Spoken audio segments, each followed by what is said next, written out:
The wind howled off the Charleston bluff, whipping Madison's hair across her face as she stood motionless, staring down at the glowing estate below. Fairy lights twinkled like false promises. Inside, laughter and music drifted up, Tyler's voice booming through speakers, declaring the night for closest family only. He had just barred her at the gate, her own brother. Her phone buzzed once more with his smug text, "Be a sister for once." She glanced at her watch. 59 minutes. In less than an hour, every light in that house would go dark for him. Not because of anger, because of a signature she had placed 2 weeks ago. A contract more final than any blood tie. Tonight, the tables didn't just turn, they shattered. The car interior felt like a tomb. Dark leather seats cold against my back, the faint metallic tang of old coffee lingering in the air. Only the blue glow from my phone cut through the shadows, illuminating my face in harsh, unyielding light. I wasn't trembling. I wasn't crying. Tears are for losses. And how do you mourn something you never truly owned?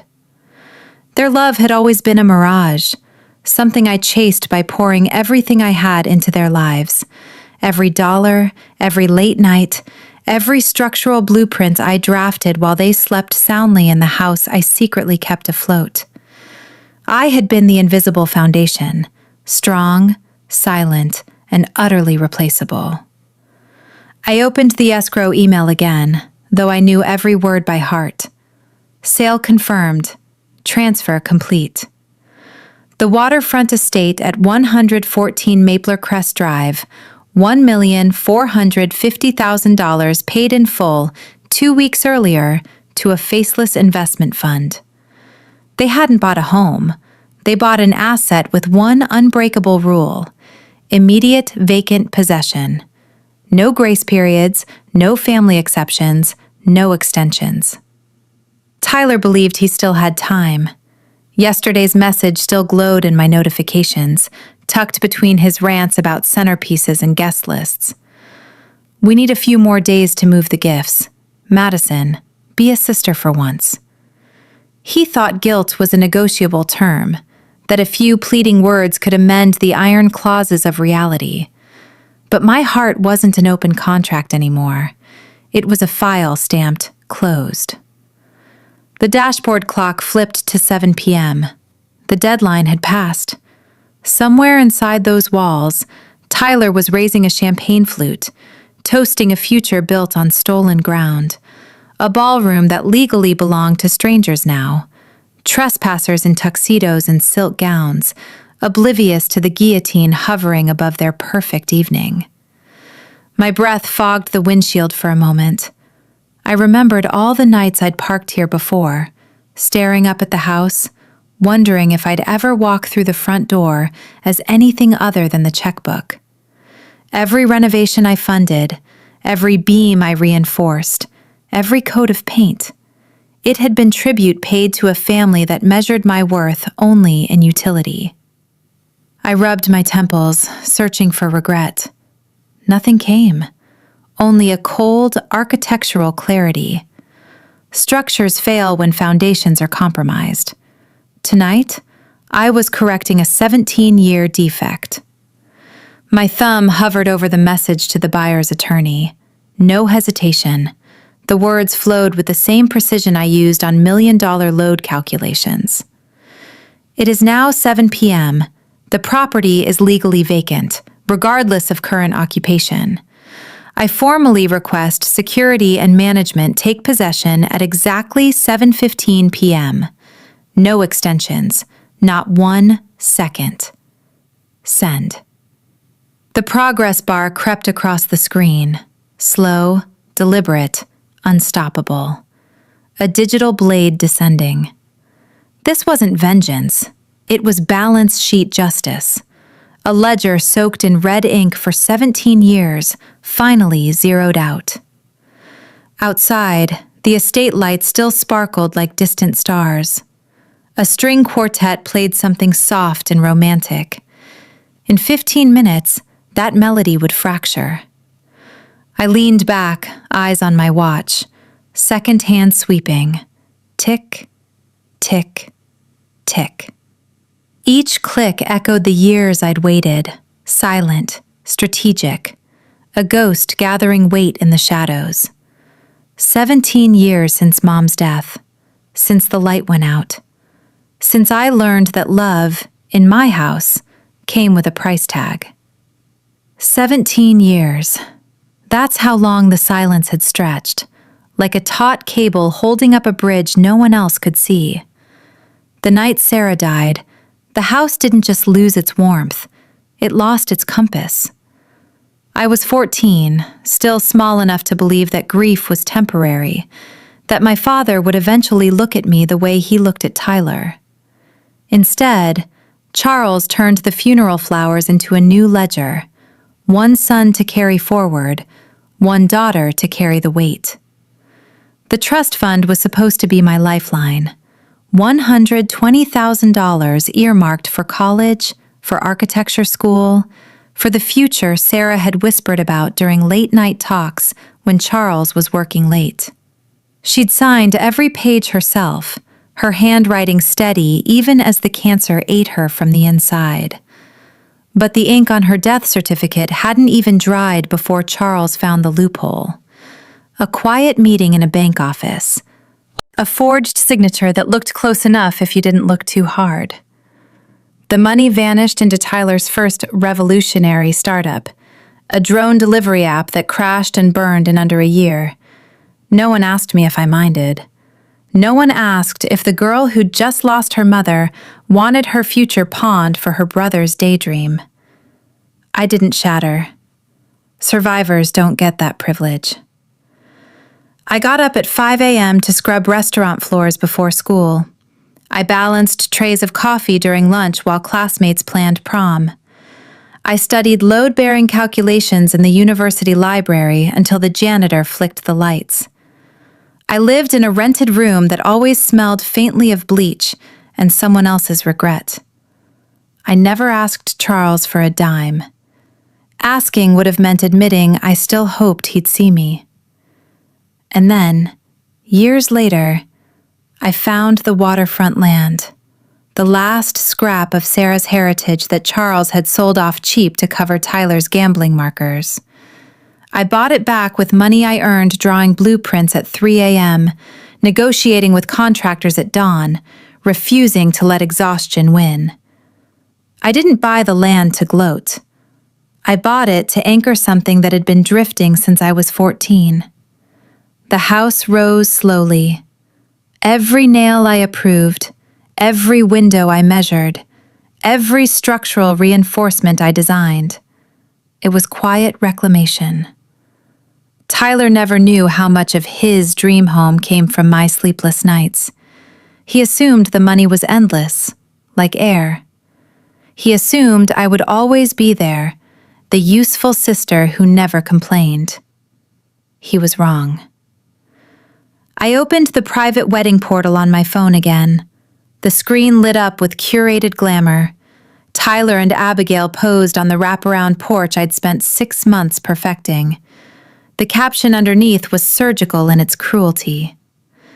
The $1,450,000 estate, a poignant legacy, a final gift from our late mother Sarah to ensure her favorite son would always have a place of honor. Favorite son. The words burned colder than the wind outside. He hadn't just erased me from the guest list. He'd erased me from the story entirely. Then came the guest info warning, bold and red. Please note, a distant, unstable relative has been making troubling claims regarding the property. She has never fully recovered from past trauma and remains fixated on events that did not occur. For everyone's comfort and safety, she has not been invited. He'd turned my mother's death, the wound that still ached when the wind smelled like October rain, into ammunition. He'd told 200 of Charleston's elite that I was broken, dangerous, delusional. All so he could wear my success like borrowed silk and convince Abigail's family he was substantial. My pulse stayed even. Anger, when it finally arrives after years of storage, doesn't roar. It sharpens. I scrolled back to the escrow confirmation, then to the buyer's clause again. Vacant possession mandatory. Any delay incurs $50,000 daily penalty, enforceable immediately. The clock on my dashboard read 7:08. 7 minutes until the first headlights appeared. I thought of Laura Callahan, my godmother, Sarah's fiercest friend, the estate lawyer who had watched from the shadows for 17 years. She'd never interfered. She'd only waited. Tonight she was parked 3 blocks away, manila envelope on the passenger seat. Inside it, the original trust documents, the forensic audit trail, the mismatched signatures Charles thought no one would ever compare. Laura had been my failsafe, Sarah's last gift. I exhaled slowly. The air in the car felt thinner now, charged. Outside, the estate lights still danced. Laughter floated on the breeze, fragile, temporary. I pictured Tyler at the microphone, mid-toast, glass raised. Pictured the moment the music would choke. 7 minutes. My thumb rested on the screen, ready to call Laura if needed. But I didn't need to. The machine was already in motion. Tick, tick, tick. At 7:12 p.m., the first distant headlights sliced through the thickening fog rolling off the bluff. 2 white SUVs, followed by the low, unmistakable growl of a sheriff's cruiser. No sirens, no flashing lights, just quiet, professional inevitability. I stayed in the shadows of the overlook, coat collar turned up against the damp chill. My breath came slow and measured. This wasn't theater. This was execution of contract. The vehicles turned onto the long gravel drive. Tires crunched, sharp, deliberate pops that carried on the wind like warning shots. Inside the estate, the string quartet was still playing. Vivaldi, probably. Something light and celebratory. The notes floated out the open French doors, fragile against the growing dark. I pictured the scene. Guests in tailored suits and shimmering gowns, champagne flutes catching the chandelier light. Tyler at the center, voice warm with rehearsed charm, spinning the fairy tale of legacy and love. Abigail beside him, veil glowing, believing every word. 7 minutes had shrunk to 3. My phone vibrated once. Laura, a single text. They're moving in. Stay back unless needed. You've already won. I didn't reply. Winning didn't feel like triumph yet. It felt like the moment before a building's controlled demolition, when the charges are set, the countdown reaches 0, and the only thing left is gravity doing its job. The SUVs stopped at the front steps. Doors opened in unison. 6 men in dark suits stepped out, high-end private security, not local rent-a-cops. They moved with the clipped efficiency of people who cleared properties for banks and hedge funds every week. Behind them, 2 uniformed deputies. One carried a thick folder, the writ of possession, court-stamped, ironclad. They didn't knock. They walked straight through the open foyer doors. The music didn't stop immediately. It faltered. A violin screeched off-key, then silence swallowed the room like a wave. I edged closer, staying hidden among the live oaks that lined the drive. Through the tall windows I could see fragments, floral arches trembling as bodies shifted, champagne glasses frozen mid-sip, faces turning toward the intrusion. Tyler was still on the raised platform, microphone in hand. His laugh died in his throat when the lead security officer stepped forward, badge glinting under the lights. "Mr. Ashford," the man said, voice calm and amplified by the sudden hush. "This property is no longer under your control. You are trespassing. Vacate immediately." Tyler blinked. Once, twice. Then the entitled red crept up his neck. "This is my wedding, my house. You're making a mistake." The deputy moved beside the security lead, unfolding the writ. "Court order, immediate possession. Failure to comply will result in removal and charges." A ripple went through the guests. Phones came out, some filming, some texting in frantic bursts. Abigail's father stood near the bar, arms crossed, expression unreadable but hardening by the second. Tyler's gaze darted wildly, searching for an escape hatch, finding none. And then, because the universe has a cruel sense of timing, he saw me. I had stepped just into the edge of the light spilling from the French doors, not hiding anymore, not rushing either, just standing there, coat open, hands loose at my sides. His mouth opened. No sound came out at first. "Madison?" The word cracked like thin ice. I didn't answer. I simply walked forward, slow, deliberate steps across the rose-petal-strewn stone path. The hem of my coat brushed petals aside like fallen lies. 200 faces turned. Whispers erupted, then died as I crossed the threshold. The air inside was thick with lilies, perfume, and sudden fear. Tyler gripped the podium so hard his knuckles bleached white. "Security, remove her. I told you she's unstable. She's obsessed." The security team didn't move toward me. They flanked the deputies instead. I stopped 10 feet from the stage, reached into my coat, and pulled out the manila envelope Laura had given me earlier.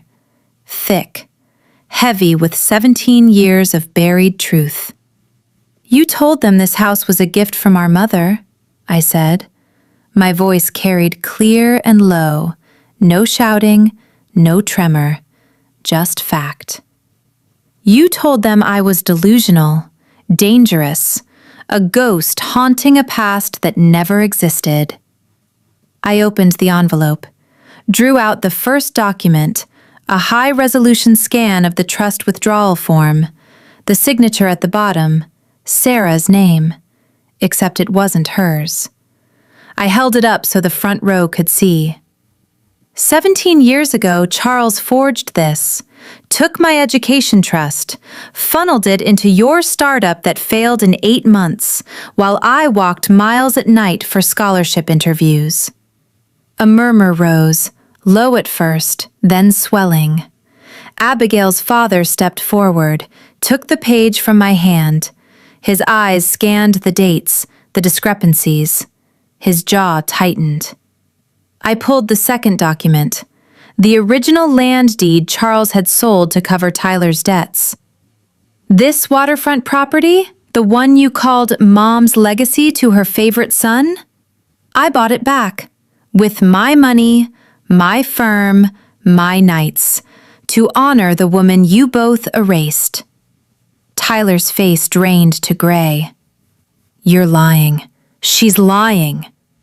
I looked straight at him. "Legally, this isn't a reception anymore. It's an active scene. Fraud, forgery, 17 years of siphoned assets. The story you sold your bride? Fake. The roof over your head? Already sold." Abigail stood frozen in the center of the floor. Her veil fluttered in the draft from the open doors. She looked from the documents to her father to Tyler. Then slowly, she reached up, unhooked the veil, let it fall to the rose-strewn floor like shed skin. The ring came next. She twisted it off, set it on the podium with a sharp, final click. She walked past Tyler without a glance, Her mother and bridesmaids followed in silent procession. Tyler sank to his knees. Madison, why? We're family. I looked down at him, one last time. You wanted closest family only, I said. Congratulations, Tyler. You finally got exactly what you asked for. I turned, walked out through the emptying hall, boots clicking on hardwood I had paid for. Behind me, the whispers became a tide, guests filing out, champagne flutes abandoned, the music long gone. I didn't look back.